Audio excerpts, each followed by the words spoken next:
तो आज के लेक्चर का एजेंडा मैं आपको बता दूं। आज हम डिस्कस करने वाले हैं पाइथन की थोड़ी सी वर्जन हिस्ट्री। इसमें भी आपको एक छोटा सा सरप्राइज दिखेगा, पाइथन के अलग अलग इंप्लीमेंटेशन, जिसमें हम पढ़ेंगे पाइथन की वर्किंग कैसे होती है। और ये हो गया तो फाइनली हम सीखेंगे अपने मशीन पे आप पाइथन इंस्टॉल कैसे करते हैं और कैसे चेक करेंगे कि पाइथन आपके मशीन पे प्रॉपरली काम कर भी रही है या नहीं। ठीक, तो सबसे पहले बात करते हैं पाइथन की वर्जन हिस्ट्री की। आपको याद होगा मैंने आपसे कहा था मिस्टर गीडो वैन रॉसम ने पाइथन को डेवलप करना 1989 से स्टार्ट कर दिया था। एम आई राइट? मिस्टर गीडो वैन रॉसम ने पाइथन को डेवलप करना 1989 से स्टार्ट कर दिया था। अपन पाइथन की वर्जन हिस्ट्री शुरू करते हैं। तो आपको याद होगा मैंने लास्ट लेक्चर में कहा था कि मिस्टर गीडो वैन रॉसम ने पाइथन को डेवलप करना तो शुरू कर दिया था 1989 से, बट पाइथन को बनने में 2 साल लगे और पाइथन का जो पहला वर्जन मार्केट में लॉन्च हुआ वो लॉन्च हुआ वे बैक इन 1991। उसके बाद पाइथन के अलग अलग वर्जन आते गए और आज की डेट में अगर आप देखें तो पाइथन का जो लेटेस्ट वर्जन है वो अभी 15-20 दिन पहले ही लॉन्च हुआ है। टू बी वेरी प्रिसाइज 20 दिन पहले लॉन्च हुआ है, अगस्त 14 को। एंड द लेटेस्ट वर्जन जो हम भी अपने कोर्स के अंदर यूज करने वाले हैं उसका नाम है 3.13.7। दिस इज द लेटेस्ट और न्यूएस्ट वर्जन ऑफ पाइथन जो हम लोग करने वाले हैं यूज। अब आप बहुत ध्यान से इस पूरी वर्जन हिस्ट्री को देखिए, आपको इसमें अनयूजुअल बात नजर आएगी। क्या आप वो अनयूजुअल बात इस वर्जन हिस्ट्री में ढूंढ पा रहे हैं? There is something very very amazing in this version history. नहीं नजर पड़ी? चेक करिए, पाइथन 3.0 के बाद पाइथन 2.7 इंट्रोड्यूस हुई है।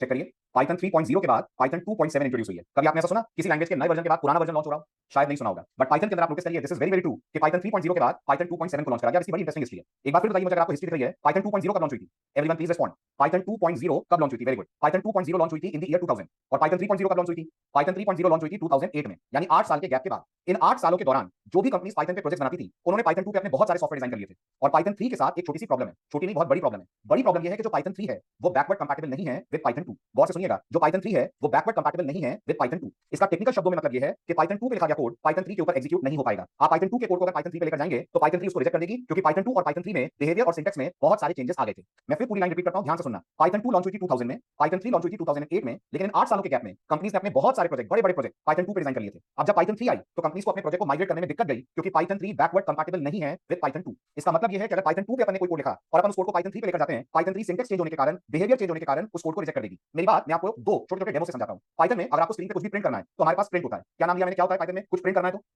प्रिंट होता है ना। अब ये जो प्रिंट है ये पाइथन 2 में एक स्टेटमेंट था।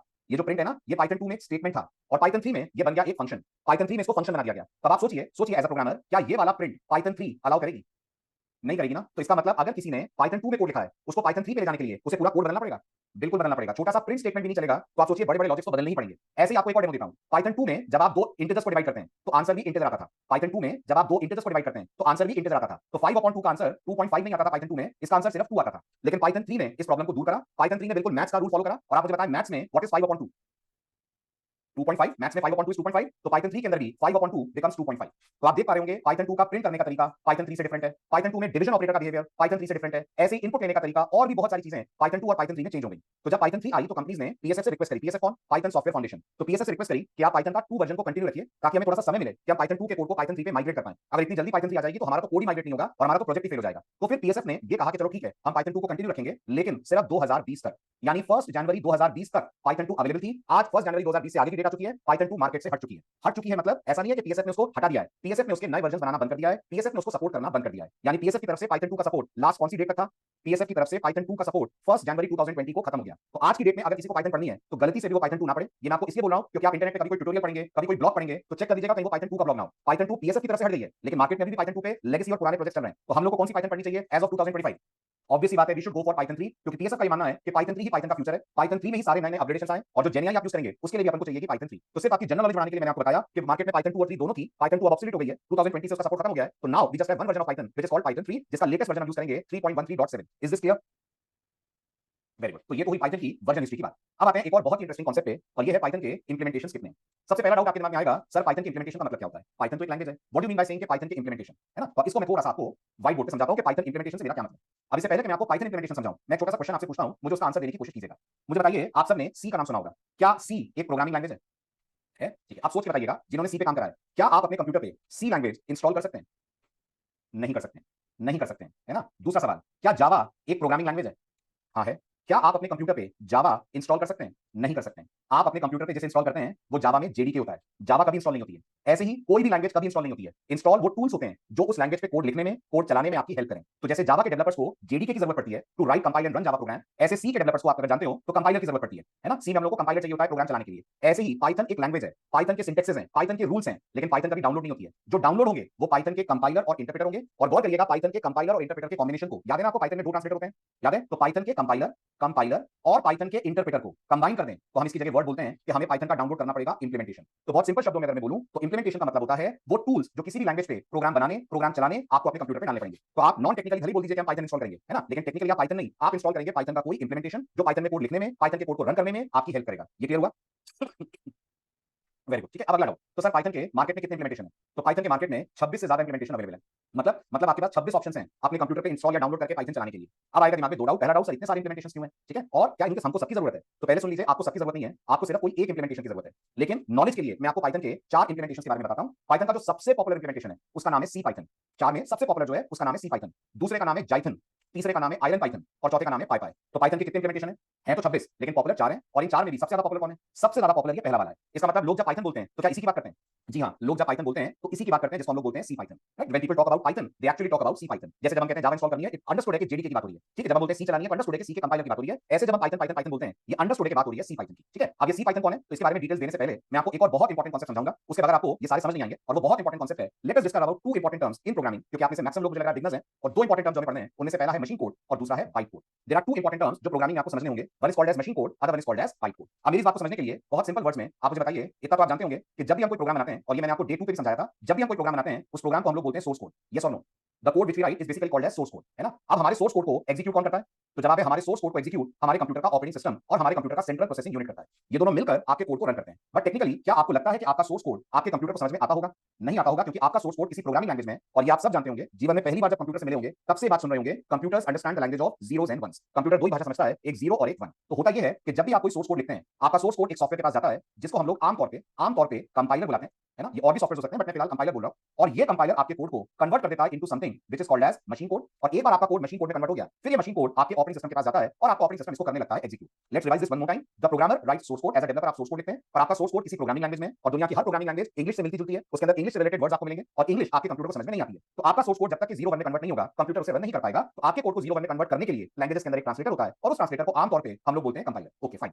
तो कंपाइलर सोर्स कोड लेता है और उसको कन्वर्ट कर देता है मशीन कोड में, और मशीन कोड आपके कंप्यूटर पे जाकर रन हो जाता है। अब इस पूरी कहानी में थोड़ा सा एक प्रॉब्लम है, थोड़ा सा एक ग्लिच है, और वो ग्लिच समझने के लिए हमें समझना पड़ेगा what is the meaning of the word machine, है ना। अगर आप एक एक्सपीरियंस डेवलपर हैं तो आपको जरूर मशीन पता होगी, बट अगर आप एक नोविस हैं प्रोग्रामिंग में, और जब मैं स्टूडेंट से पूछता हूं जो प्रोग्रामिंग में बिगिनर है, मशीन का मतलब क्या होता है, तो स्टूडेंट्स बोलते हैं मशीन का मतलब मेरा लैपटॉप, मेरा कंप्यूटर जिसमें मैं प्रोग्राम चला रहा हूं, मोबाइल पे चला रहा हूं तो मेरा मोबाइल मशीन हो गया। ऐसा बिल्कुल नहीं है। In the world of programming machine का मतलब वो एनवायरमेंट है जिसमें आपके प्रोग्राम को आप रन करते हैं। In the world of programming machine पूरे लैपटॉप को नहीं बोलते हैं। आपके प्रोग्राम को रन करने के लिए जो कंपोनेंट जिम्मेदार हैं उसको हम लोग बोलते हैं मशीन। और आप थोड़ा सा अगर कंप्यूटर साइंस के बेसिक्स की तरफ जाएं तो किसी भी प्रोग्राम को रन करने के लिए सबसे इंपॉर्टेंट रोल दो चीजों का होता है। एक होता है आपके कंप्यूटर का ऑपरेटिंग सिस्टम, दूसरा होता है आपके कंप्यूटर का सेंट्रल प्रोसेसिंग यूनिट। ये दोनों कंबाइन हो जाएं तो इनको हम मशीन भी बोलते हैं। इसी मशीन का दूसरा नाम बिल्कुल सही सुन ली, हम लोग प्लेटफॉर्म भी बोलते हैं। इसी का तीसरा नाम हम लोग एनवायरनमेंट भी बोलते हैं, है ना। एक बात। दूसरी बात जो आप शायद जानते हो शायद ना जानते हो, वो ये है कि ये बिल्कुल सच है कि दुनिया का हर कंप्यूटर यानी हर एनवायरनमेंट, हर मशीन मशीन कोड समझती है। पर एक सच और है, हर मशीन का मशीन कोड समझने का तरीका दूसरे मशीन से अलग होता है। आई रिपीट माय वर्ड्स, ये बिल्कुल सच बात है कि विंडोज को भी जीरो वन समझ में आता है, लिनक्स को भी जीरो वन समझ में आता है, मैक को भी जीरो वन समझ में आता है। विंडोज, लिनक्स और मैक मतलब के ऑपरेटिंग सिस्टम हमारे लिए कौन हो गए? हमारे लिए ये तीनों हो गए तीन अलग अलग मशीन। अब विंडोज को भी जीरो वन चाहिए, मैक को भी जीरो वन चाहिए, लिनक्स को भी जीरो वन चाहिए, बट इन सबका जीरो वन समझने का पैटर्न एक दूसरे से अलग होता है। और इसको पैटर्न नहीं बोलते हैं, इसको कंप्यूटर साइंस की वोकैबुलरी में हम लोग बोलते हैं instruction set.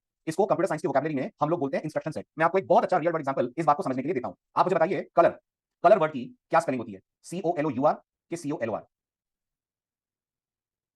Both are right ना। अगर आप थोड़ा सा इंग्लिश को एक्सप्लोर करें, दोनों करेक्ट है। ये जो COLOUR है, आप जानते होंगे ये ब्रिटिश इंग्लिश है। ये वो इंग्लिश है जो हम लोगों ने इंडिया में स्कूल्स में पढ़ी है। एम आई राइट?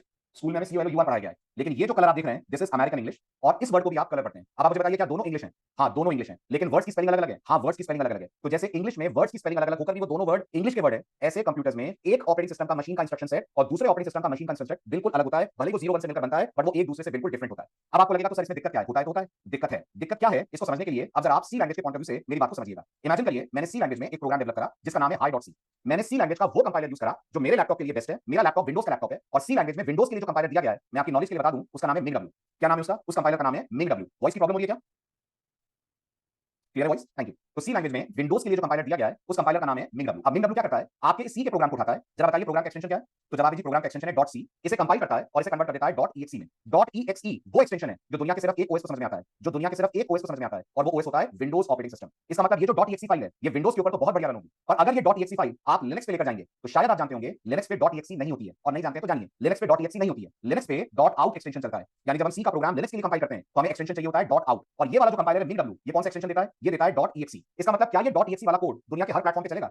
नहीं चलेगा। ये सिर्फ उन प्लेटफॉर्म्स पे चलेगा जिनका ऑपरेटिंग सिस्टम भी विंडोज है। इसलिए अपन लोग बोलते हैं कि सी और सी प्लस प्लस लैंग्वेजेस कैसी हो गई हैं? सी और C plus plus languages platform dependent हो गई है ना। इसको एक स्टूडेंट की तरह सोचेंगे तो आपको कोई प्रॉब्लम नहीं दिखेगी, बट आप एक बिजनेस की तरह सोचिए, एक स्टार्टअप ओनर की तरह सोचिए कि इमेजिन करिए आपने कोई बहुत अच्छा प्रोडक्ट बनाया। अब वो बहुत अच्छा प्रोडक्ट आपने अगर सी में बनाया होगा और उस प्रोडक्ट को जब आपने कंपाइल करके ईएक्सी में कन्वर्ट करा होगा तो ये प्रोडक्ट आप उन्हीं लोगों को सेल आउट कर पाएंगे जिनका नेटिव ऑपरेटिंग सिस्टम, नेटिव मतलब जिनके लैपटॉप में चलने वाला ऑपरेटिंग सिस्टम विंडोज होगा। अगर कोई ऐसा कस्टमर आपके पास आता है जो मैक यूज कर रहा है, कोई ऐसा कस्टमर आपके पास आता है जो लिनक्स यूज कर रहा है, तो आप उसको ये वाला प्रोडक्ट नहीं बेच पाएंगे, क्योंकि ये प्रोडक्ट रन छोड़िए, रन तो दूर की बात, इंस्टॉल भी नहीं होगा ऑन लिनक्स और मैक। क्योंकि मैं फिर याद दिलाऊंगा हर ऑपरेटिंग सिस्टम का इंस्ट्रक्शन सेट दूसरे से अलग होता है। Are you able to catch this? है ना। तो अब आप मुझे बताइए एज अ सॉफ्टवेयर डेवलपर मुझे क्या करना पड़ेगा? एज अ सॉफ्टवेयर डेवलपर मेरे को इस प्रोग्राम को दोबारा लिखना पड़ेगा, और इस बार उस कंपाइलर से कंपाइल करना पड़ेगा जो लिनक्स के लिए बनाए। लिनक्स के लिए कौन सा कंपाइलर बनाए? तो जवाब है जीसीसी कंपाइलर बनाए। ये प्रोग्राम जीसीसी कंपाइलर के पास जाएगा तो वो इसको कन्वर्ट कर देगा डॉट आउट एक्सटेंशन में, और तब कहीं जाकर मैं ये उन लोगों को सेल आउट कर पाऊंगा जिनके पास लिनक्स है। फिर सपोज करिए कोई मैक यूजर आएगा, मैक यूजर के लिए डॉट आउट नहीं चलेगा, उसके लिए जीसीसी नहीं चलेगा, फिर मुझे कोई तीसरा कंपाइलर ढूंढना पड़ेगा जो मैक के हिसाब से कोड को कन्वर्ट कर दे। इसका मतलब प्रोग्राम एक होगा और मैं उसे लिखूंगा उतनी बार जितने अलग अलग ओएस पे मुझे उसे चलाना है, जितने अलग अलग ओएस के लिए मुझे उसे सेल आउट करना है। ये भी बात समझ आई?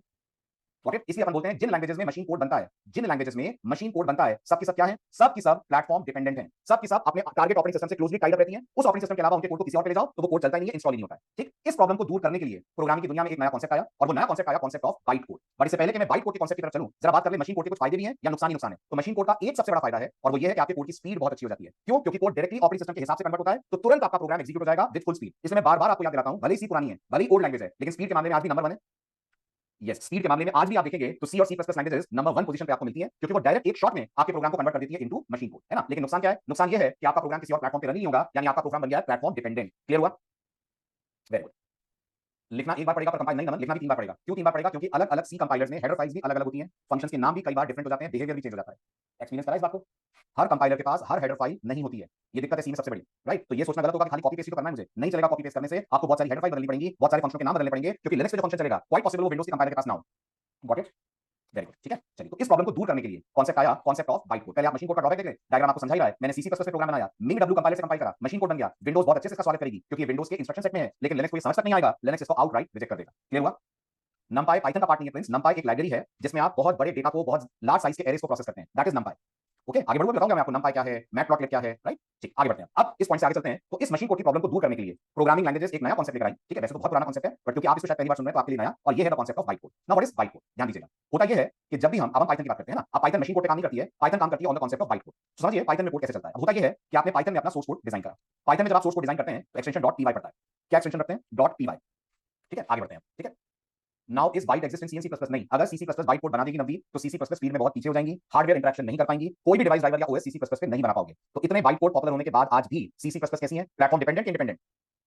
आज भी वो प्लेटफॉर्म डिपेंडेंट है, नहीं है वो प्लेटफॉर्म इंडिपेंडेंट। ओके, आप समझिए। तो जब आप पाइथन में सोर्स कोड लिखते हैं, ये सोर्स कोड जाता है पाइथन के कंपाइलर के पास, पाइथन के कंपाइलर के पास। ठीक है, पाइथन का कंपाइलर इस सोर्स कोड को उठाकर डायरेक्ट मशीन कोड में कन्वर्ट नहीं करता है, पाइथन मशीन कोड नहीं बनाती है। अच्छा, तो पाइथन क्या बनाती है? पाइथन एक इंटरमीडिएट कोड में आपके कोड को कन्वर्ट करती है, और उस इंटरमीडिएट कोड को अपन लोग बोलते हैं बाइट कोड। अगला डाउट आएगा दिमाग में, सर आप इंटरमीडिएट क्यों बोल रहे हैं? मैं इंटरमीडिएट इसलिए बोल रहा हूं क्योंकि ये बाइट कोड आपके मशीन को समझ में नहीं आएगा, ना आपको समझ में आएगा। आप मतलब प्रोग्रामर को समझ में आता है सोर्स कोड, मशीन को समझ में आता है मशीन कोड, पर ये बाइट कोड ना प्रोग्रामर के लिए है ना ही ये मशीन को समझ में आता है, इसलिए हम लोग इसको बोलते हैं intermediate code which is called as byte code. अब अगला डाउट आएगा, अगर सर ये बाइट कोड मशीन को समझ में नहीं आएगा तो सपोज करिए सर मेरे पास विंडोज का प्लेटफॉर्म है या विंडोज की मशीन है, तो सर ये बाइट कोड उस विंडोज पे कैसे चलेगा? तो यहां पर एंट्री होती है पाइथन की तरफ से बनाई गई एक और सॉफ्टवेयर की, जिस सॉफ्टवेयर का नाम है पीवीएम, जिस सॉफ्टवेयर का नाम होता है PVM. Okay, what does PVM stand for? PVM का फुल फॉर्म होता है Python virtual machine. The word PVM stands for Python virtual machine. Now what happens is, आपका ये बाइट कोड पाइथन के पीवीएम के पास जाता है, राइट। पीवीएम एक सॉफ्टवेयर होता है जो बाइट कोड को समझता है, और पीवीएम देखता है कि मेरे पास ओएस कौन सा है। तो जरा बताइए ये पीवीएम कौन से ओएस पे चल रहा है? विंडोज पे। तो ये इस बाइट कोड को कन्वर्ट कर देगा अकॉर्डिंग टू विंडोज, ये इस बाइट कोड को कन्वर्ट कर देगा अकॉर्डिंग टू विंडोज। आपको लगेगा तो सर इससे क्या फायदा? इससे ये फायदा कि अब इमेजिन करिए कल को कोई और कस्टमर आता है जिसके पास लिनक्स मशीन है, मैं क्या बोलूंगा उसको? मैं सिर्फ उसको बोलूंगा तुमको अपनी मशीन पे पीवीएम डालना है बस। एक बार इसके मशीन पे भी पीवीएम आ गया तो वही बाइट कोड जो अभी तक विंडोज पे चल रहा था, वही बाइट कोड मैं इस मशीन पे डालूंगा, और इसका पीवीएम बाइट कोड को कन्वर्ट कर देगा according to Linux operating system. ऐसे ही अगर कोई तीसरा प्लेटफॉर्म आता है, लेट्स से मैक आता है, अगर मैक के लिए भी हमारे पास पीवीएम आ जाता है, जो डेफिनेटली होता है, तो ये बाइट कोड इस पीवीएम के पास जाएगा और ये पीवीएम इसे बदल देगा according to Mac operating system. तो अगर आपको स्टोरी समझ में आ रही है तो आप मुझे बताइए मुझे एज अ डेवलपर कोड कितनी बार लिखना पड़ा? मुझे एज अ डेवलपर कोड एक बार लिखना पड़ा, कितनी बार ट्रांसलेट करना पड़ा मुझे मुझे एक ही बार ट्रांसलेट करना पड़ा, लेकिन टेक्निकली ये जो पीवीएम है ये इस कोड को चेंज कर देगा according to the underlying operating system. Yes, ये इसको कन्वर्ट कर देगा according to the underlying operating system. तो क्या मैं कह सकता हूं पाइथन एक प्लेटफॉर्म इंडिपेंडेंट लैंग्वेज बन गई? यस, पाइथन एक प्लेटफॉर्म इंडिपेंडेंट लैंग्वेज बन गई। The code is written only once, the code is compiled only once, but it can be executed as many number of times as you want. बस एक शर्त है, वो रन तभी होगा जब टारगेट ऑपरेटिंग सिस्टम पे कौन अवेलेबल है? जब टारगेट ऑपरेटिंग सिस्टम पे पीवीएम अवेलेबल है ना। अब दो जरूरी बातें गौर से सुनिएगा। पहली जरूरी बात, ये जो पीवीएम है एक्चुअल में ये कन्वर्ट नहीं करता है, इस पीवीएम के अंदर एक सॉफ्टवेयर है, कन्वर्ट वो करता है और उस सॉफ्टवेयर का नाम होता है interpreter. So what does PVM hold? PVM holds N interpreter जो इस बाइट कोड को कन्वर्ट करता है अकॉर्डिंग टू टारगेट ओएस। तो आपको अपने प्रीवियस लेक्चर की बात वैलिड नजर आ रही होगी कि यस हमने प्रीवियस लेक्चर में पढ़ा था पाइथन में दो ट्रांसलेटर होते हैं, एक कंपाइलर होता है जो प्रोड्यूस करता है बाइट कोड और एक पीवीएम के अंदर बैठा हुआ इंटरप्रेटर होता है जो इस बाइट कोड को कन्वर्ट कर देता है according to the target operating system. दूसरी आवश्यक बात, बहुत आवश्यक बात, ये वाला जो प्रोसेस होता है ना, ये वाला प्रोसेस, कौन सा वाला प्रोसेस? पाइथन के कंपाइलर का चलना और बाइट कोड का बनना, ये एज अ डेवलपर आपसे छुपा रहता है, आपको नहीं दिखता ये प्रोसेस। और क्योंकि आपको नहीं दिखता इसलिए कई बार बिगनर्स या कई सारे लोग जो पाइथन पे काम करते हैं मैंने देखा उनको मालूम नहीं होता कि पाइथन में भी बाइट कोड बनता है। उनको लगता है पाइथन बस इंटरप्रेटर ही होता है, वही तुम्हारे प्रोग्राम को चलाता है। ऐसा बिल्कुल नहीं है। पाइथन ने कॉम्प्लेक्सिटी को कम करने के लिए, ये भी पूछ सकते हैं हिडन क्यों रखा, तो याद करिए मैंने कहा था मिस्टर जीरो वैन रॉसन चाहते थे पाइथन एक ऐसी लैंग्वेज बने जो पावरफुल हो, लेकिन पावरफुल होने के साथ साथ सिंपल हो। तो वो नहीं चाहते थे कि लोग उलझें बाइट कोड और सोर्स कोड और इंटरप्रेटर इन सबके कॉन्सेप्ट में। तो उन्होंने चुपचाप ये वाले पूरे प्रोसेस को एज अ डेवलपर हम लोगों से हाइड कर दिया है। पर हमें एक ट्रिक दी है, वो ट्रिक मैं आपसे शेयर करूंगा जिससे हम इस बात को प्रूव कर पाएंगे। अगर कल को कोई इंटरव्यू हो और इंटरव्यू आपसे बोल दे मैं कैसे मालूम कि बाइट कोड बनता है? ये बाइट कोड दिखता तो है नहीं। जावा का बाइट कोड दिखता है, जिनको जावा की वो जानते होंगे, दिखता है ना जावा का बाइट कोड। जब जावा का कोड कंपाइल करते हैं तो डॉट क्लास फाइल बनती है, वो अपन को दिखती है, बट पाइथन का बाइट कोड आपको दिखता नहीं है। आपको वो बाइट कोड देखना पड़ता है, उसके लिए स्पेशल कमांड लिखना पड़ता है जो मैं आपसे आगे शेयर करूंगा। तो हमेशा याद रखिएगा पाइथन में भी दो ट्रांसलेटर होते हैं, बस हम लोगों से कंपाइलर वाला जो ट्रांसलेटर होता है वो छुपा रहता है, तो हमें कभी मालूम नहीं चल पाता कि एक्चुअल में कोड बाइट कोड में कन्वर्ट होकर रन हुआ है। हम जब प्रोग्राम चलाएंगे तो आप देखिएगा ऐसा लगेगा जैसे मैंने पीवाई फाइल बनाई और सीधे इंटरप्रेटर से उसको रन करा दिया। बीच वाला प्रोसेस अपन को दिखेगा ही नहीं क्योंकि वो हिडन रहता है। ये क्लियर हुआ? Yes, Nambi. First Python code is compiled to bytecode and then it is interpreted according to platform, according to the underlying OS. Is this clear to everyone? है ना? Very good. अब एक और अच्छी बात, सिर्फ पाइथन अकेली नहीं है जो इस कॉन्सेप्ट को फॉलो करती है। Python is not the only language जो बाइट कोड के कॉन्सेप्ट पे बेस्ड है। ठीक, पाइथन के जैसी आई होप आप जानते होंगे there is a language called Java. Java byte code को यूज करती है, पाइथन तो यूज करती ही करती है। क्या आपने कॉटलिन का नाम सुना है? क्या आपने कॉटलिन का नाम सुना है? वेरी गुड, कॉटलिन का नाम सुना है। कॉटलिन एंड्रॉइड प्लेटफॉर्म की बहुत पॉपुलर लैंग्वेज है। कॉटलिन बाइट कोड के कॉन्सेप्ट को फॉलो करती है। क्या आपने स्केला का नाम सुना है? स्केला वो लैंग्वेज है जिसमें ट्विटर का फर्स्ट वर्जन बना था। ट्विटर जो कि आज एक्स बन गया है, जब ट्विटर ट्विटर के नाम से पहली बार लॉन्च हुआ था तो उसका सोर्स कोड लिखा गया था स्केला प्रोग्रामिंग लैंग्वेज में। स्केला भी यूज करती है कॉन्सेप्ट ऑफ बाइट कोड। और तो और there is a language called pizza. हमें तो पता है पिज़्ज़ा मतलब डोमिनोज, पिज़्ज़ा मतलब Pizza Hut, but there is a language called pizza, वो तक यूज करती है concept of byte code. There is a language called Ruby, वो भी यूज करती है कॉन्सेप्ट ऑफ बाइट कोड। तो ये बहुत कॉमन कॉन्सेप्ट है। Many languages in the world they make use of the concept of byte code, है ना। अब बाइट कोड के फायदे और नुकसान क्या है आप समझ गए होंगे। सबसे पहले मुझे बताइए बाइट कोड का बेनिफिट क्या है? जल्दी क्विक। बाइट कोड का बेनिफिट, सबसे बड़ा बेनिफिट ये है बाइट कोड का कि बाइट कोड का कोड प्लेटफॉर्म इंडिपेंडेंट है। Can I say that? Yes, वो प्लेटफॉर्म इंडिपेंडेंट है। कैसे है? जरा इस प्रीवियस स्लाइड को देखिए, आपको समझ में आ जाएगा। जब आप पाइथन में कोड लिखेंगे, पाइथन का कंपाइलर से बदल देगा बाइट कोड में। ये बाइट कोड हर उस मशीन पे रन होगा जहां पर अवेलेबल है पाइथन वर्चुअल मशीन। बस ये होनी चाहिए और आपका बाइट कोड टारगेट कंप्यूटर के ऊपर जाकर हो जाएगा एग्जीक्यूट। अच्छा, कोई नुकसान भी है? हाँ, नुकसान है। नुकसान ये है कि compare to machine code byte code is slow. Why it is slow? क्योंकि बाइट कोड दो बार कन्वर्ट होता है, पहले सोर्स कोड से बाइट कोड में और फिर बाइट कोड से ऑपरेटिंग सिस्टम के इंस्ट्रक्शन सेट में। जबकि सी सी प्लस प्लस में क्या प्रोग्राम एक शॉट में कन्वर्ट हो जाता है? Everyone please respond. क्या सी सी प्लस प्लस में प्रोग्राम एक शॉट में कन्वर्ट हो जाता है? हाँ, एक शॉट में कन्वर्ट हो जाता है। लेकिन पाइथन में, जावा में इसमें दो शॉट्स लगते हैं। पहला शॉट लगता है सोर्स कोड का बाइट कोड बनना, दूसरा होता है बाइट कोड का प्लेटफॉर्म के हिसाब से कन्वर्ट होना। आज मैं फिर बताऊंगा आपको, फिर याद दिलाऊंगा कि बाइट कोड हमें दिखता नहीं है। तो देख सकते हैं कि देख भी नहीं सकते? देख सकते हैं। एक स्पेशल कमांड चलाकर हम बाइट कोड देख सकते हैं। डायरेक्टली नहीं दिखता है, एक स्पेशल कमांड रन करेंगे तो वो दिखेगा। वो कमांड मैं आपसे शेयर करूंगा और आपको बाइट कोड भी दिखाऊंगा। तब तक इतना समझ लीजिए पाइथन के बाइट कोड का एक्सटेंशन .pyc होता है। क्या एक्सटेंशन होता है? .pyc। .py एक्सटेंशन होता है सोर्स कोड का, बाइट कोड का एक्सटेंशन होता है .pyc। Good question, good question. How the machine will get PVM? Very good, very good. Actually में जब हम पाइथन में अपना कोड किसी को देते हैं ना तो हम उसको बाइट कोड और पीवीएम साथ में सप्लाई करते हैं। जब हम पाइथन के कोड को डिस्ट्रीब्यूट करते हैं ना, we distribute PVM as well as the byte code. Okay, ये हम लास्ट में सीखेंगे कि अपने कोड को आप जब डिप्लॉय करेंगे या डिस्ट्रीब्यूट करेंगे तो कैसे करेंगे। क्लियर? वेरी गुड, ठीक है। तो ये हुई पाइथन के काम करने की इंटरनल स्टोरी। अब वापस आता हूं अपने मेन पॉइंट पे कि पाइथन के कितने इंप्लीमेंटेशन मार्केट में। तो जवाब है जी पाइथन के हैं तो 26, लेकिन सबसे पॉपुलर पाइथन के कितने इंप्लीमेंटेशन है? सबसे पॉपुलर पाइथन के 4 इंप्लीमेंटेशन। सुनिएगा ध्यान से, जो सबसे ज्यादा पॉपुलर है, मतलब पॉपुलर में भी पॉपुलर, उस इंप्लीमेंटेशन का नाम है C Python.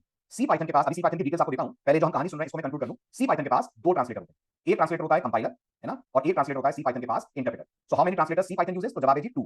One is compiler, other one is interpreter. और सी पाइथन खुद सी लैंग्वेज में डिजाइन करा गया है। मतलब पाइथन का खुद का कोड, पाइथन का खुद का implementation is developed in C programming language. ये सी लैंग्वेज में बना है। ओके, देन सेकंड आता है जाइथन।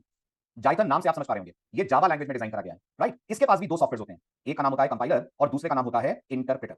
तीसरा जो पाइथन का पॉपुलर इंप्लीमेंटेशन है उसका नाम है iron Python. Iron Python dot net platform के लिए है एंड आई होप आप जानते होंगे डॉटनेट की सबसे पॉपुलर लैंग्वेज है सी शार्प, राइट, जिसको सी हैश भी बोलते हैं कुछ लोग। सी शार्प लैंग्वेज, ये सी शार्प में डिजाइन करा गया है। इसके पास भी दो ट्रांसलेटर है, गेस कर लिया होगा आपने, एक का नाम है कंपाइलर और एक का नाम है इंटरप्रेटर। लेकिन जो चौथा इंप्लीमेंटेशन है जिसका क्या नाम है जिसका नाम है पाईपाई, इसके पास तीन ट्रांसलेटर्स हैं। कितने ट्रांसलेटर हैं? इसके पास तीन ट्रांसलेटर्स होते हैं। एक ट्रांसलेटर का नाम होता है कंपाइलर, एक ट्रांसलेटर का नाम होता है इंटरप्रेटर और इसके तीसरे ट्रांसलेटर का नाम होता है जिट कंपाइलर। अगर आप लगा sir what does JIT stand for? JIT stands for just in time compiler.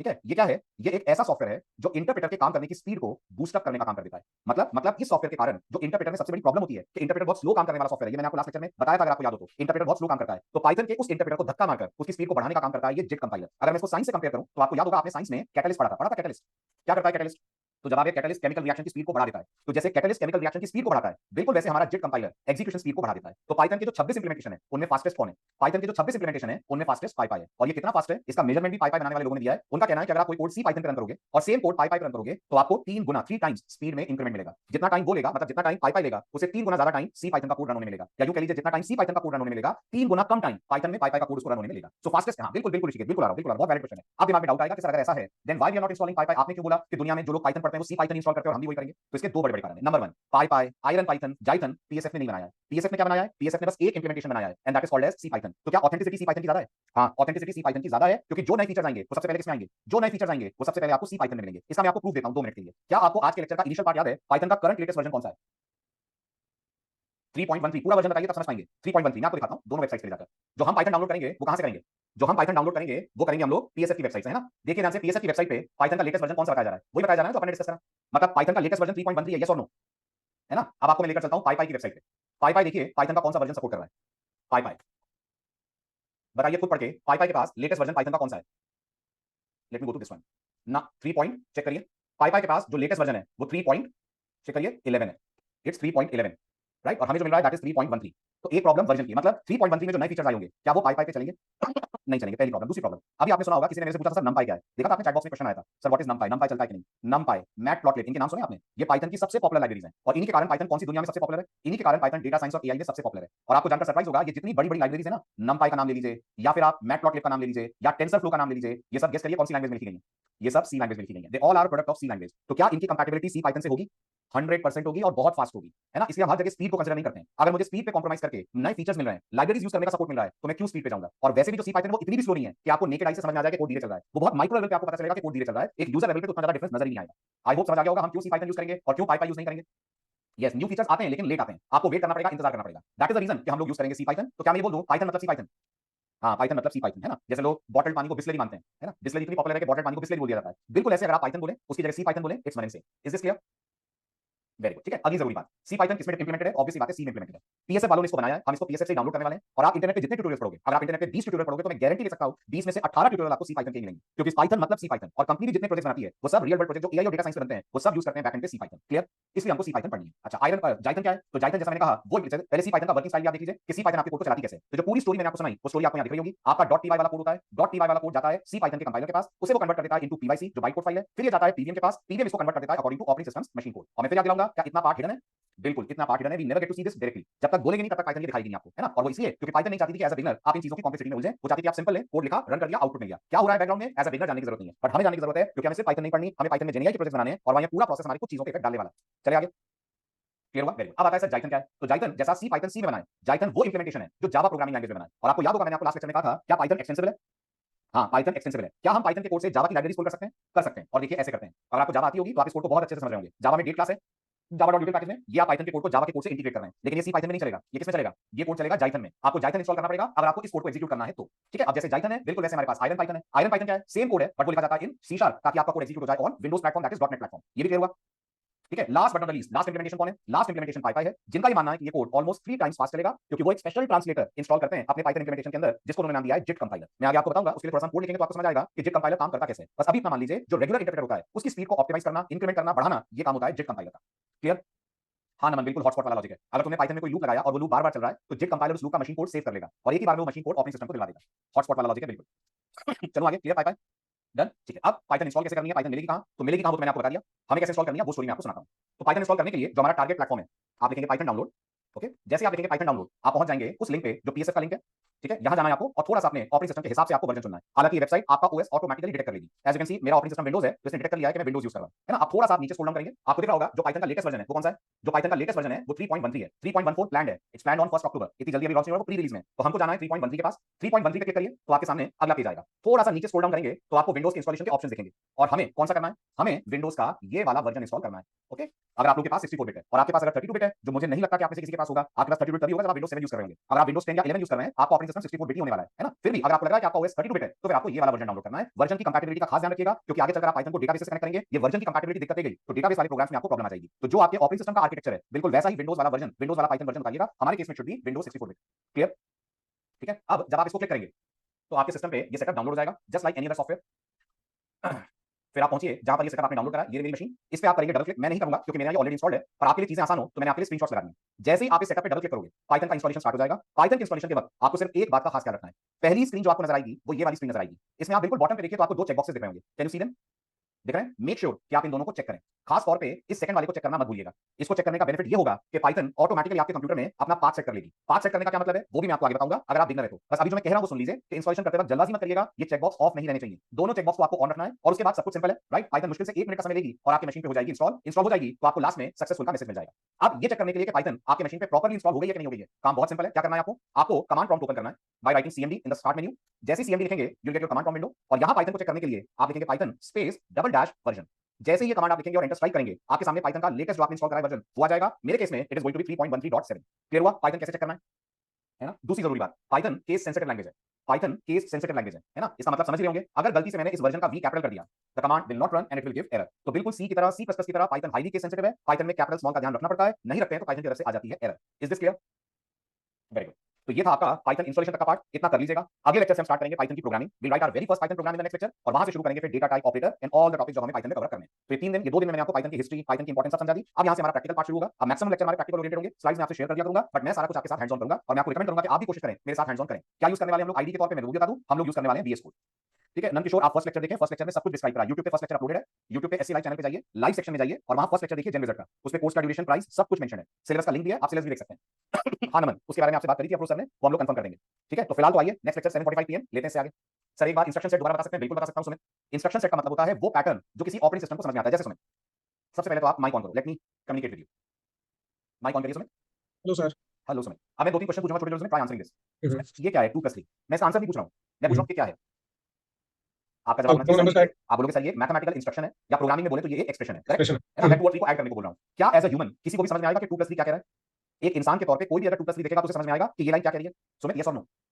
Yes बिल्कुल सर। आएगा, बिल्कुल आएगा। इसीलिए इसको हम लोग क्या बोलते हैं? इसीलिए इसको हम लोग बोलते हैं सोर्स कोड। लेकिन जिसको इस सोर्स कोड को चलाना है, किसको चलाना है? चलाना है आपके कंप्यूटर के ओएस और सीपीयू को। उन्हें बिल्कुल हवा नहीं लगेगी 2 + 3 के बारे में, जब तक ये 2 + 3 किसमें कन्वर्ट ना हो जाए, जब तक ये 2 + 3 बाइनरी में कन्वर्ट ना हो जाए। अब मैं ये समझा रहा हूं कि अगर ये ऑपरेटिंग सिस्टम विंडोज है तो जो 2 + 3 का बाइनरी बनेगा, और अगर ये ऑपरेटिंग सिस्टम लिनक्स है तो जो 2 + 3 का बाइनरी बनेगा, दोनों बाइनरी होंगे, लेकिन दोनों का जो तरीका होगा ना, पैटर्न होगा ना 0 1 का, वो एक दूसरे से बिल्कुल अलग होगा। तो ये वाला जो 0 1 का पैटर्न है और ये वाला जो 0 1 का पैटर्न है दोनों बाइनरी, लेकिन विंडोज का 0 1 का पैटर्न और लिनक्स का 0 1 का पैटर्न एक दूसरे से अलग होगा। इस पैटर्न को हम लोग बोलते हैं इंस्ट्रक्शन सेट। और अगर आप लगा सर पैटर्न नहीं समझ आ रहा, पैटर्न मतलब 2 + 3 का कुछ बाइनरी बनता है, चलो मैं रैंडमली मान लेता बाइनरी हूं। स्ट्रीम हो गई ना, जी 0 1 की जो बिल्कुल स्ट्रीम। बिल्कुल बिल्कुल 0 1 की स्ट्रीम। तो अगर 2 + 3 विंडोज में कुछ ऐसे रिप्रेजेंट हो रहा है, इट्स क्वाइट पॉसिबल वो लिनक्स के अंदर ऐसे रिप्रेजेंट हो जाए। अब आप मुझे बताओ क्या ये और ये दोनों बाइनरी है? Yes sir. हाँ दोनों बाइनरी है, but this pattern and this pattern they differ from each other, and that is why we say दोनों का इंस्ट्रक्शन सेट अलग होता है।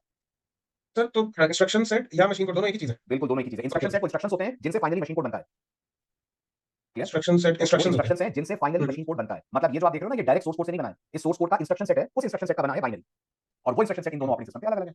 मतलब वो इंस्ट्रक्शन सेट फॉलो करके, वो रूल्स फॉलो करके ये बाइनरी बिल्कुल वो स्ट्रीम इंस्ट्रक्शन बनी। सेट मतलब वो रूल्स फॉलो करके बाइनरी स्ट्रीम बनी है। और क्या वो ओके। रूल्स कंपाइलर को पता है? तो जवाब है हाँ जी पता है। सी का कंपाइलर अगर विंडोज के लिए बना है तो उसको पता है विंडोज के इंस्ट्रक्शन सेट के रूल्स क्या हैं, और अगर दूसरा कंपाइलर लिनक्स के लिए बना है तो वो लिनक्स के लिए पता है। पर ऐसा कोई कंपाइलर नहीं है जो सबके रूल जानता हो और सबके हिसाब से इंस्ट्रक्शन सेट बना दे, इसलिए कंपाइलर हमेशा प्लेटफॉर्म स्पेसिफिक कोड जनरेट करेगा।